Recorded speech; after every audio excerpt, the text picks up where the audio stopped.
ایک آدمی تھا ہمارے سلف کے دور کا، جن کا نام تھا ابو بکر الانصاری رحمۃ اللہ علیہ، اور وہ قاضی المالستان کے نام سے بھی جانے جاتے تھے، اور لوگوں میں وہ انتہائی پرہیزگار اور تقوی والے انسان جانے جاتے تھے، اور وہ ایسے شخص تھے جن میں اللہ تعالیٰ کا تقویٰ بہت زیادہ تھا، اور وہ ہمیشہ یہ کوشش کرتے تھے کہ اللہ تعالیٰ کے غضب اور غصے سے دور رہا جائے۔ ایک دن وہ مکہ کی گلیوں میں چل رہے تھے، اور یہ خود وہ اپنی کہانی بتا رہے ہیں۔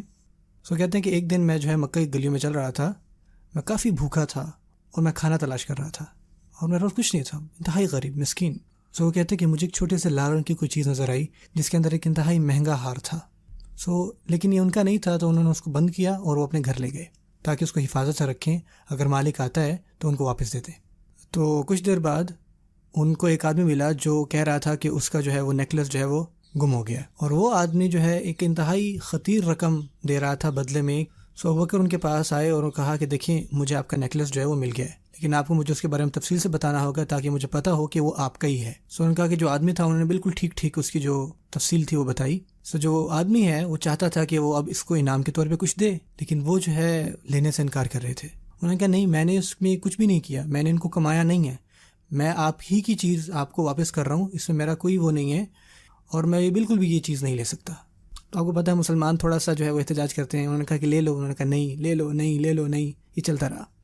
آخر کار ابو بکر نے کہا کہ میں نے نہیں لینا، اور وہاں سے وہ چلے آئے۔ انہوں نے کہا کہ میں اللہ تعالیٰ سے ڈرتا ہوں، جو آپ کا ہے اس کو آپ اپنے پاس ہی رکھیں۔ کچھ وقت بعد انہوں نے کہا کہ مجھے احساس ہوا کہ مکہ میں میرے کھانے پینے کا، میرے کام کا یہاں پہ انتظام نہیں ہو رہا۔ انہوں نے ارادہ کیا کہ وہ کسی بحری جہاز میں بیٹھیں اور کہیں اور چلے جائیں، کیونکہ اللہ تعالیٰ کہتے ہیں اگر آپ ایک جگہ پر نہیں کچھ کر سکتے تو اللہ تعالیٰ کی زمین بہت بڑی ہے۔ کشتی میں سوار ہوئے تاکہ چلے جائیں کہیں پہ، لیکن راستے میں ایک انتہائی بڑا طوفان آیا، اور انہوں نے کہا کہ میں خوش قسمتی سے مجھے ایک لکڑی کا وہ تختہ مل گیا، اور ہوا کے ذریعے مجھے اس نے کنارے تک وہ ایک جزیرے کے پہنچا دیا۔ جب وہ اس جزیرے پہنچے تو انہوں نے لوگوں کو تلاش کیا، تو ان کو نہیں ملے، لیکن ان کو ایک مسجد ملی، ٹھیک ہے۔ وہاں پہ گئے، وہاں بیٹھے، اور وہاں بیٹھ کے انہوں نے قرآن کی تلاوت شروع کر دی، اور جو اس جزیرے کے لوگ تھے انہوں نے ان کی خوبصورت قرأت کو وہ سننا شروع کیا۔ تو جا کے دیکھتے ہیں کہ بھائی کون ہے، تو انہوں نے دیکھا کہ جناب مسجد میں بندہ بیٹھا ہے جس کا نام ابو بکر ہے۔ انہوں نے کہا کہ آپ جانتے ہیں کہ قرآن مجید کو خوبصورتی سے کیسے پڑھا جاتا ہے، تو کیا آپ ہمیں اور ہمارے بچوں کو پڑھانا چاہیں گے، اور ہم رہنے کو جگہ بھی دیں گے۔ تو انہوں نے ان کی بات مانی، اور وہاں پہ پڑھانے لگ گئے۔ ان کے پاس اب گھر تھا، اور ایک دن وہ مسجد میں وہ قرآن مجید کو پڑھ رہے تھے، تو وہ دوبارہ ان کے پاس کہتے ہیں کہ یار آپ کو پڑھنا اور لکھنا بھی آتا ہے، اور ہم میں سے کسی کو پڑھنا لکھنا نہیں آتا۔ تو انہوں نے کہا کہ آپ ہمیں اور ہمارے بچوں کو لکھنا اور پڑھنا سکھائیے، ہم آپ کی تنخواہ میں اور اضافہ کر دیں گے۔ انہوں نے یہ شروع کر دیا، اور ان کی وہ تنخواہ بڑھ گئی، ٹھیک ہے، اور وہ ان کے ساتھ رہے ایک عرصے تک۔ پھر ایک وقت آیا جب انہوں نے سوچا کہ میں یہاں پہ اب کافی دیر سے ہوں، اور میں چاہتا ہوں کہ کہیں اور چلا جاؤں۔ ان کو احساس ہوا کہ یہ بندہ یہاں سے جانے والا ہے، اور وہ نہیں چاہتے کہ وہ جائیں، اور وہ ایک انتہائی زبردست وہ حکمت عملی کے ساتھ آئے۔ انہوں نے کہا کہ ایسا کرتے ہیں کہ ان کی وہ شادی کروا دیتے ہیں یہاں پہ، اگر ان کی شادی کروا دیتے ہیں نا تو پھر یہ کہیں جا رہے۔ وہاں پر ایک لڑکی تھی جو انتہائی پرہیزگار اور متقی جانی جاتی تھی، اور ایک انتہائی پرہیزگار خاندان سے تھی، اور وہ لڑکی حال ہی میں وہ یتیم ہوئی تھی، لیکن انہوں نے اس کو انکار کیا، اور پھر اگین آپ کو پتہ ہے کہ ہاں نا چلتی رہی، اور آخر کار انہوں نے ان کی بات مان لی۔ نکاح کا انتظام کیا گیا، لڑکی کی وہ رخصتی ہوئی۔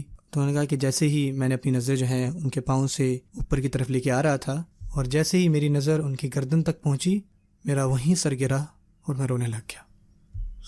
لیکن اس بیچاری لڑکی کو یہ لگا کہ میں شاید دکھنے میں اچھی نہیں ہوں، وہ بھی رونے لگ گئی اور وہ چلی گئی، اور لوگ وہ انتہائی سکتے میں آ گئے کہ یار سبحان اللہ یہ کیا ہو گیا، آپ نے اس کا دل توڑ دیا۔ انہوں نے کہا کہ نہیں، یہ اس وجہ سے نہیں ہے۔ انہوں نے کہا کہ جو وجہ ہے جس وجہ سے میں رو رہا ہوں، کیونکہ ان کے گلے میں جو موتیوں کا ہار ہے میں اس کو جانتا ہوں، مجھے یہ موتیوں کا ہار ایک دفعہ مکے میں ملا تھا، اور میں نے اس کے مالک کو واپس کر دیا تھا۔ اور جب لوگوں نے یہ بات سنی تو اونچی اللہ اکبر اللہ اکبر اللہ اکبر اللہ اکبر کہنے لگے۔ جو اس لڑکی کے والد تھے، جو اس کے مالک ہیں، ہم ان سے یہ بات سنا کرتے تھے کہ ان کو ایک آدمی ملا مکہ میں جو کہ انتہائی متقی اور پرہیزگاروں میں سے تھا، اور ہم اس کو سنا کرتے تھے کہ وہ دعائیں مانگا کرتا تھا کہ اے اللہ اس کی بیٹی کی شادی اس آدمی سے کروا دے۔ اللہ اکبر۔ انہوں نے ان سے شادی ہو گئی، ان کے بچے ہوئے، اور پھر ایک وقت آیا کہ جب وہ فوت ہو گئیں، ان کے بچے بھی فوت ہو گئے، ان کی کافی لمبی عمر تھی، اور آخر کار جو موتیوں کا ہار تھا انہوں نے ایک انتہائی بڑی رقم میں وہ بیچ دیا، اور یہ اپنا قصہ بتا رہے تھے کہ کس طرح وہ انتہائی مالدار آدمی جو ہے وہ بن گئے۔